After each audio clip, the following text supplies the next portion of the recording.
அங்க வந்துருவியா? ஆமா சந்தியா, என்ன நான் உன்னை அவ்வளவு லவ் பண்றேன். எனக்கு ஒரு டார்ச்சர் தாங்க முடியல. செத்து போயிடலாம் தோணுது. செத்துடு சந்தியா. நீ இருக்கிறதாலதான் உன் பின்னாடியே சுத்தி உன் வாழ்க்கை என் வாழ்க்கை வீணா போகுது. செத்துடு.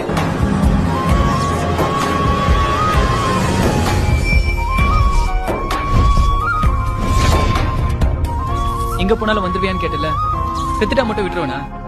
தொடு சந்தியா, சேஞ்சே செத்துருவோம். இப்ப என்ன வேணாம்னு சொல்றேன். ஆனா என்னைக்காவது ஒரு நாள் வாழ்க்கையில நீ நினைச்சு பாப்ப சந்தியா. ஆனா அப்ப நான் உயிரோட இருக்க மாட்டேன். கண்ணை மூடிக்கொண்டாலும் மறையாதே, தூரல் வந்தால் கோரங்கள்